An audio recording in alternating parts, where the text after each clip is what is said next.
It's happening. No surrender series, let's fucking go. Gang, welcome.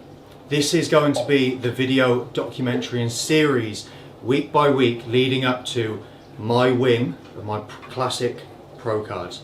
Now you're probably thinking, what a wanker, as if he's coming out with his win. Guys, I've done this for so long. This is no overnight success. I know exactly what I need to do. I know exactly how I need to do it. And on April the 8th, Ben Weeder, I'm winning my fucking pro card. Stay tuned.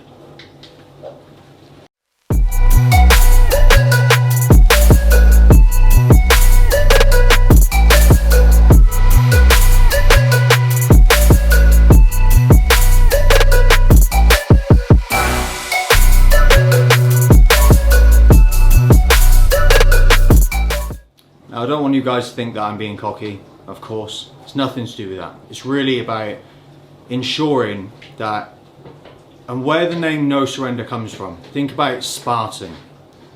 No retreat, no surrender.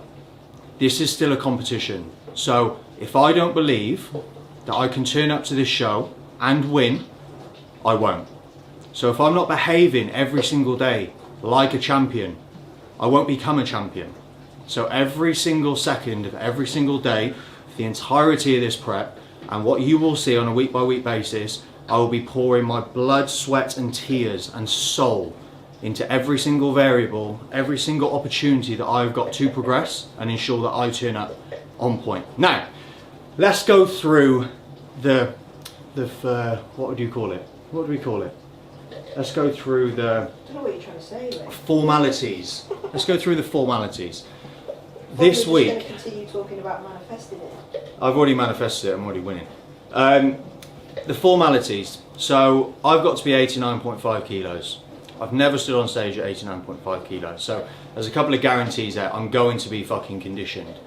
Now, at this very moment in time, this week I was 100.5 on average. So I've got 1% of body weight to lose every week for the next 12 weeks, and I will be scraping just underneath the cap. So we've got to take off 1% of body weight per week. I've got to be 89.5 kilos, and my classic class is class B. For some reason, I'm not 6 foot, although I thought I have been for the past 26 years, 27 years. I know, I had to rethink. Innit? How shit was that? So that's the formalities. In terms of what we're going to go through today, we've got my pull session. Me and Mads are actually training together. First time we trained together in what, 6 months? Yeah. Probably a little bit longer, since she decided to be wellness and not be a bodybuilder anymore. So we're going to be doing an upper body session together, pull specific.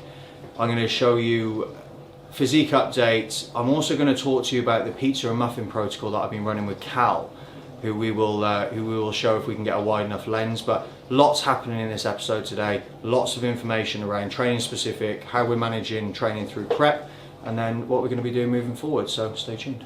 Talking about the pizza protocol, pizza and muffin protocol, and I only talk about this because the beast is currently sat next to me. Now, I'm not going to go into the molecular detail of margarita pizza and the synergy with Masteron and how telomere and chocolate chips drive IGF-1 uptake. What I'm going to talk to you about is the psychology around nutrition. Nothing positive ever came from a negative. So, if you are in a position where you are trying to push calories in an off season, be in a position where you can take on as much nutrient dense food and also set yourself up for productive phase specific transitions. So with Cal, we squeezed an extra 5 kilos of body weight on Cal by taking on 1,000 calories worth of pizza and muffins, and I've moved him into a deficit phase, cleanup phase, taking that 1,000 calories out in his 7th meal, and we're already seeing changes in his body composition, massive reductions in body fat with 6 meals and 5,500 calories present. Pizza and muffin protocol, baby. What was I even saying? So the pizza muffin, definitely like easier to get down than chicken and rice. But now we've taken it out and I've dropped 3.5 kilos. When it gets to like 4 o'clock and I've still got 3 or 4 meals to eat, it's so different in my head that, oh, I've only got 3 meals. It doesn't feel like I've got a lot, whereas before I was like, oh my God, I've got to cram 4 meals in. So I do find it a lot easier, but yeah, definitely, I don't know, the pizza just digests so well for me, so. It's because you enjoy it. Yeah. It's because you enjoy it. Nothing positive ever came from negative. If you've got a bad psychology around nutrition and you feel full, No amount of pushing more rice or more pasta will fix that. If psychologically you are driving hunger hormones and hunger signaling due to the fact that you are looking forward to and enjoying your food, them hunger hormones and signaling will transpond across the rest of your day and the rest of your time taking on food. Why do we constantly find ourselves doing this? It's like daily fucking routine. Car, are you ready? Car, have you had your pre? Car, are you dressed? Yes, yes, yes. Are you? Yeah. Alright, Cal, what time are we leaving to go gym? 10. What time is it now? 11? Yeah, probably. Brilliant. Yeah. Brilliant. It's fine because I'm anabolic as fuck. But one thing that will get harder, I had my pre 2 hours ago. I feel like I'm fucking evaporating. Because even speaking to you motherfuckers, I literally feel like I'm burning calories. Which is technically good, but very technically bad. I feel like you've been very energetic. In well. here? Yeah. Spent everything. Yeah, pre. Fuck's sake. Buzzing. Anyway, we're going to go to the gym hopefully sometime this week. Stay tuned. We're going to train Paul today. Mads is training me. Cal, what are you training? Push. Cal's training push. Cal is in a fat loss phase at the moment, or a recomp phase. Very, very short and sharp. 3 weeks rapid fat loss, 1 week maintenance, then back into push. We all also, no, we're not into push, we're into recovery, aren't we? Mm-hmm. Recovery phase, reset, flush, and then go again. Cal's going to be an amazing super heavyweight bodybuilder and win his program in 2024. That's pretty much all I've got to say to you now at the moment, guys, but I'll see you at the gym very shortly.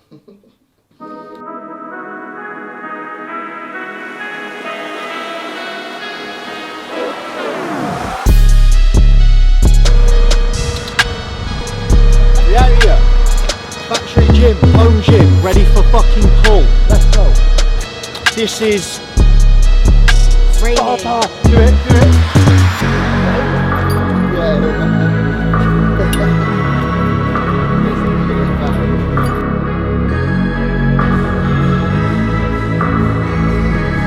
First thing we do when we get to the gym, go for a whiz. Corey's in for a treat today because he gets to train with me. I don't think we've actually trained together for about before I started pro. Since January. January. It's been a year. It's our year anniversary. I'm hoping today's session will be enough of a reason why we don't train together for another year. Just turns out my upper session now correlates nicely with Corey's. So I'm kindly requested by myself to Joe. Joe, our relationship is dwindling. I've lost 13 kilos. I've got no libido. We need a session. It's like a date. I've got to dress up. I think it's quite exciting. I think it's quite exciting. We're going to go and walk on the treadmill, write our logbooks, and then we're going to get into it. I'm going to tell you what we're doing for our session and how we've set it up.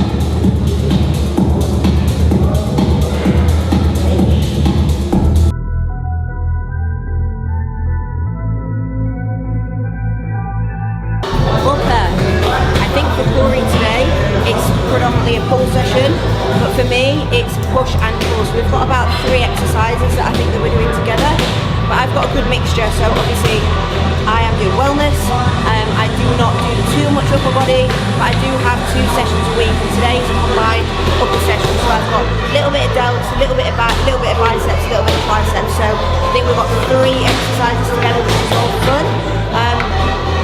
But I'm looking forward to it. I don't train upper very often, and it's nice that we're getting to do it together today. So we'll see if we have a fallout or not. I've been giving you the worst.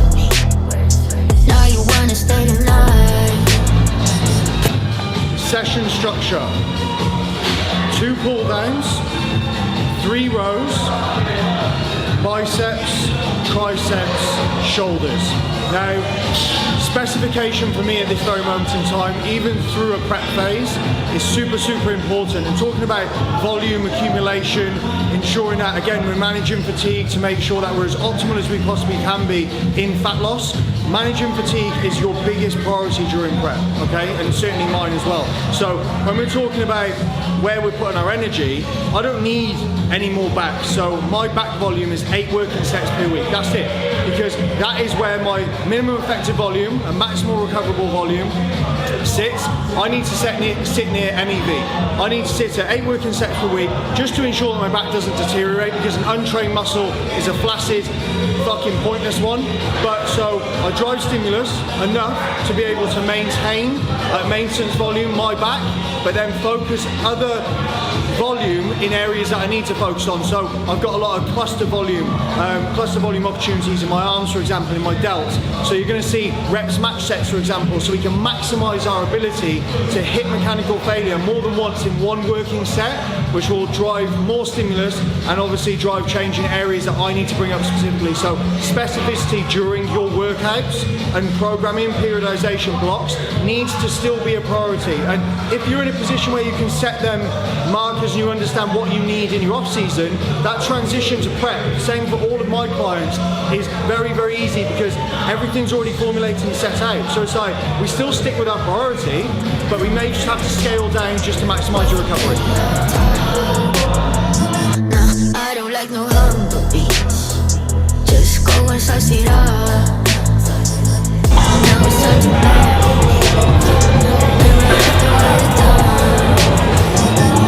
You would have seen my setup then, as me and Mads are arguing, having a discussion, domestic, over setup and height of the cable for a unilateral pull down.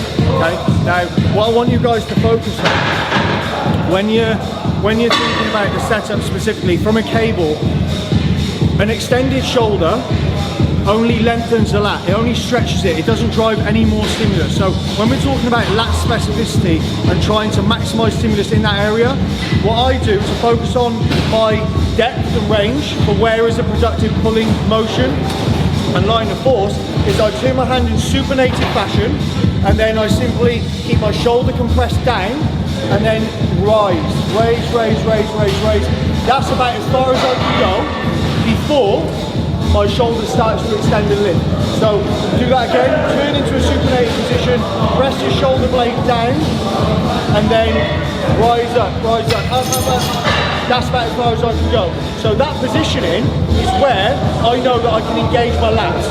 If I go any higher, I'm simply just lengthening the lat and driving no direct stimulus. So you'll see Mads exactly the same. She was in a position where shoulders compressed down and it's all lat, okay? Quick tip for how to engage your lat and maximize unilateral cable movements. Don't like it when you shit, chat shit. I like it when you're looking like that. Or shy to find, don't mind my reaction.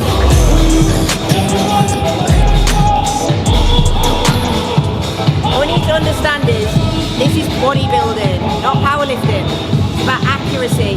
It's about aesthetics of growing muscle, to look a certain way, not to move as much weight as possible. So, like Corey on here, is not seeing how much he can lift. He's not trying to stack the cables. He's trying to move this as accurately as possible, set this up so it targets the lat as accurately as possible. So remember that when you're training in the gym and you're executing your movements, make sure that you're actually executing your movements as accurately as possible and not just moving the weight from A to B.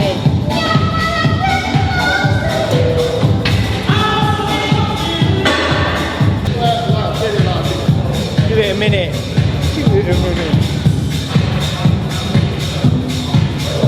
It's impossible not to love him. You know that?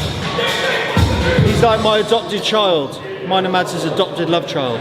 If we had a child, it would represent Cal. Super anabolic, grows muscle super easy, just lives lean, can eat whatever he wants, doesn't get fat. He is our love child. I also hate him. He's such a good athlete. Oh, here he is. You want to come say hello?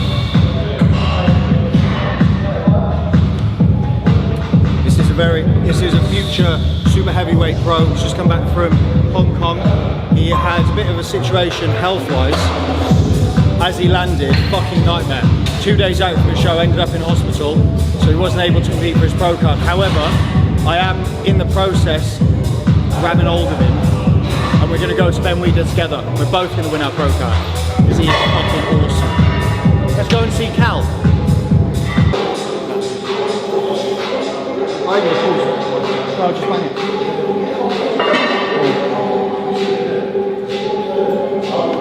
All in there.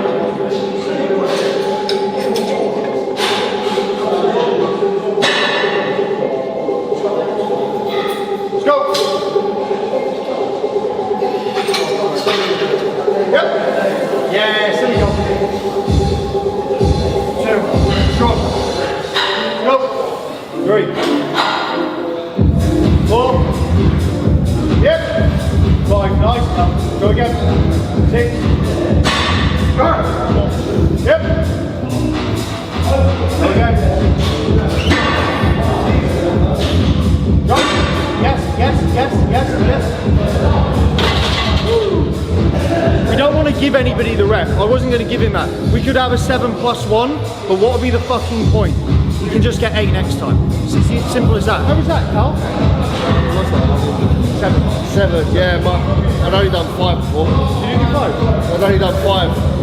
That was a PB of 2. One thing you will find massively, so Cal's, what, you 3 kilos lighter into his clean-up already? 3 kilos lighter. When you transition from an off-season to a prep or an off-season to a clean-up, you always see performance increase because stress reduces, volume of food reduces, all around systemic stress and saturation reduces, so you actually get fitter, you get stronger, and your performance should fucking skyrocket. Just like that. Yeah, I would say as well, he said there like less food. I can almost notice it on my warm-ups. That my warm-ups felt well better than normal because I feel a bit sluggish with my food, so I felt fresh there. And the one thing I would say is, because I say this to my own clients, is if you think just by having less food that you're going to lift less, you will lift less. So it's all in the mindset.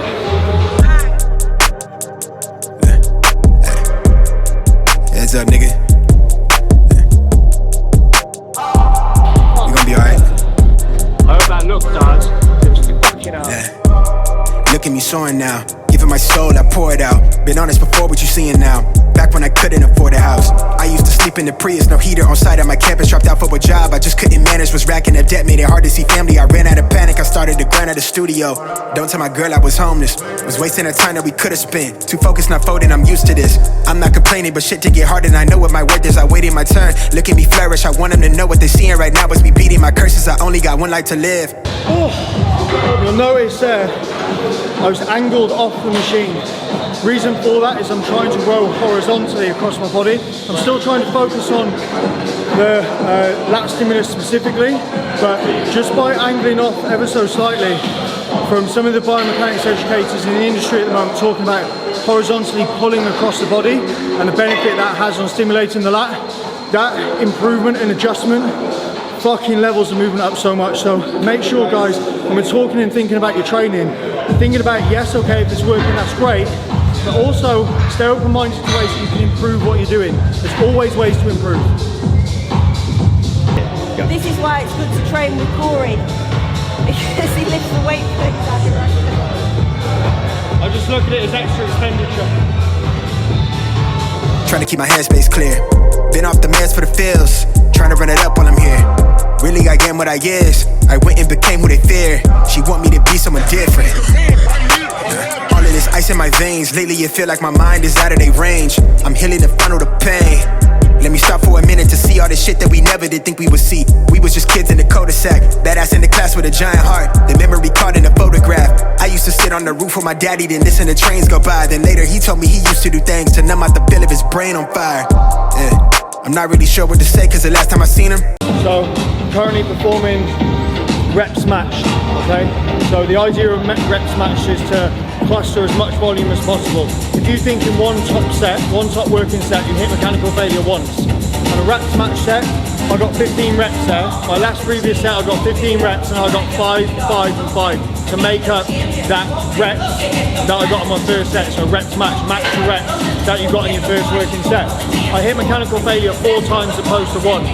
4 times more stimulus, 4 times potentially, hopefully, more growth. past, and I wasn't there, too busy, LA had me tweaking. Addicted to people perception of me, no niggas that cast me as enemy. So enough about Corey on his prep for his classic debut. What am I doing? As you can see, I am rather large. I am in the peak of my off season. I have got 2 weeks left of my current maintenance phase, and what that means is that I am not pushing any assistance at the moment. I am just sitting in TRT basically. I'm taking TRT, I'm sitting in physiological range, no super physiological assistance at the moment for another 2 weeks. Then I'm going into a 2-week short, sharp, aggressive cleanup, still within my cruise phase if you like on TRT, and then I'm going to be going into a super physiological 8 to 10 week push before I start prep on the 2nd of April. So it works out that Corey should be finishing prep 2nd week in April and I will start prep 2nd week in April. So we might be able to get one meal in together where we can go out and have a nice time, but yeah, I'm going to be starting prep, so hopefully standing on stage in July, August, about 16-week prep, and yeah, I'm pretty excited. I mean, I'm enjoying off-season, but I've definitely grown. I'm feeling a little bit bigger, I'm feeling a little bit fluffier, so I'm definitely ready to kind of do a little clean-up, but yeah, I'm excited. It's just a shame we're not doing it together.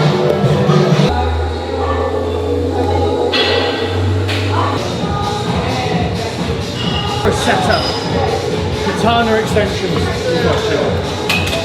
So these are probably one of the greatest exercises for triceps ever, but also the biggest bastard to get in and out of.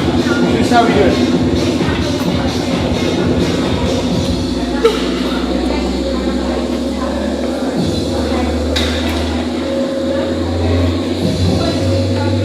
Good, isn't it? Eh? Oh.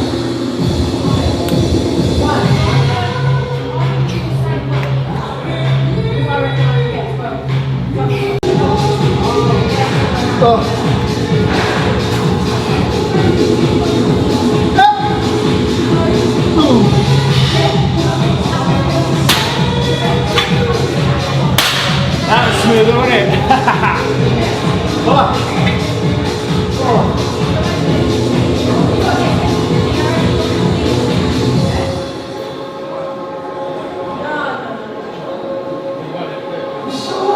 The only problem with training with Corey is doing these reps match sets because he's got skinny arms, so he needs all the volume. They look like skinny arms to you.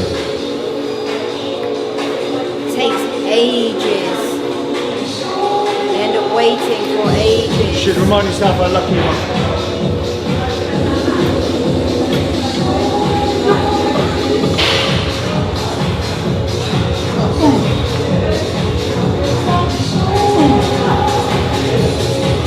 Legs feel alright. Legs feel alright.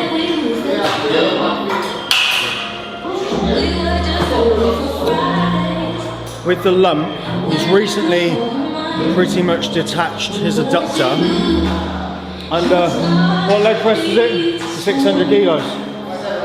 Oh, 700 kilos. Which is fucking ridiculous.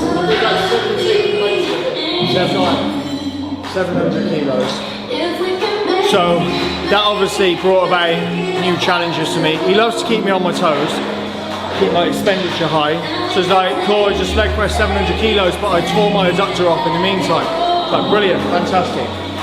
So Cal's been on rehab to get his leg back to where it needs to be. Now, we've always got to be realistic about what we're trying to achieve at this moment in time, and the reality is, okay, if you've got an affected area, that's great, but it doesn't mean that you shouldn't be training it specifically. Don't be wrong, I wasn't putting him on an adductor, I wasn't putting him back on a leg press, but during the time frame, once the swelling and bruising has started to go down, exercising was super, super important. So we had him walking around, we had him going through movement patterns, taking the muscle through the full range, not under load, but getting more and more comfortable. And within, what, 4 or 5 weeks? 4 or 5 weeks? Peptide protocol, managing his output, ensuring that his nutrition was in a position to manage his recovery and his performance still moving forward. We're able to navigate him through there. So when you're looking at injuries, look at it from outside of the jar. Don't sit in the jar because you can't read the label. You need to have an outside perspective. How can you manage this as effectively as possible to make sure you're able to navigate through it, still make progress, and then move on forward from there. He's now back training legs. He's not fucking leg pressing 700 kilos yet, but he's still in a position where he's made progress, and it hasn't. Do you want to do some posing? Yeah, I can do. All right, let me do one more set, get pumped. End of every session, we always do posing, wrap up, see where we are visually, and crack it.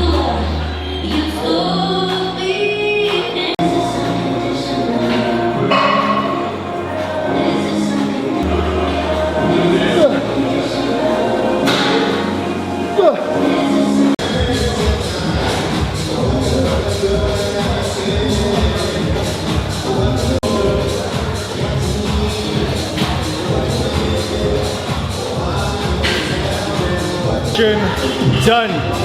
Family posing session about to go down.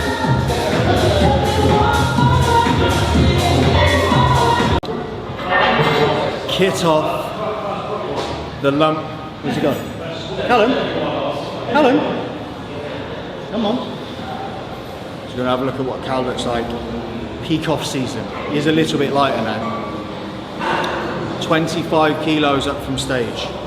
Absolutely perfect. Come on.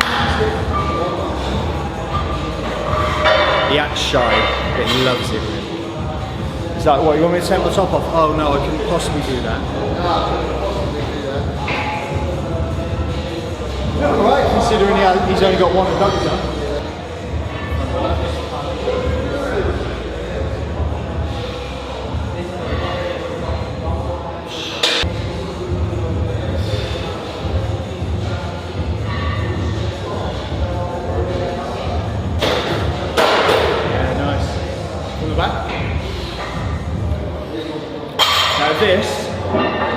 These shots were, when we won the British 2 years ago, were the weakest shots? Yeah, weakness. Weakness through the lats specifically, through the width. Depth and density has never been a problem with Cal. Pulls heavy from the floor, but this, so turn it to the back. Right, density here is absolutely fine, but we wanted width here. So we went to work on execution specifically, thinking about actually nailing stimulus through the lat specifically, and as a result, Cal's got a back now.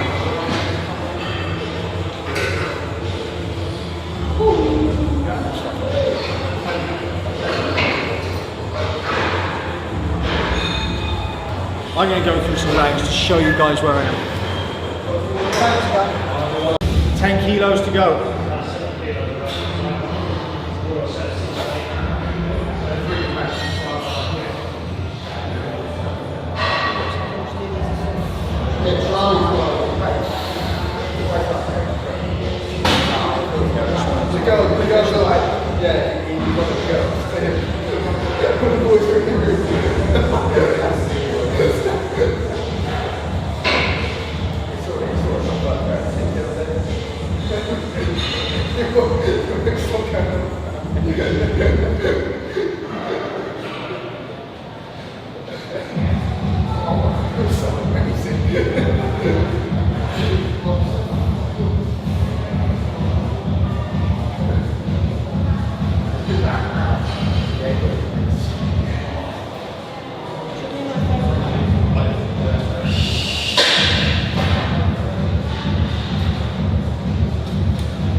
Fucking weeks.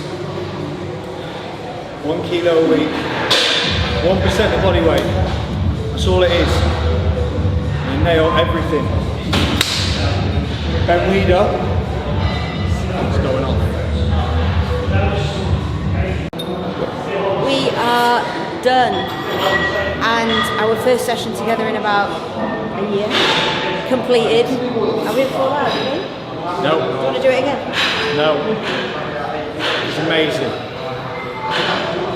No surrender series. Every week. Giving you an insight into what we're doing, how we're doing it, and a full rundown of the lead up to the Pro Card win. You happy? That's it. That's it. See you next time. Peace!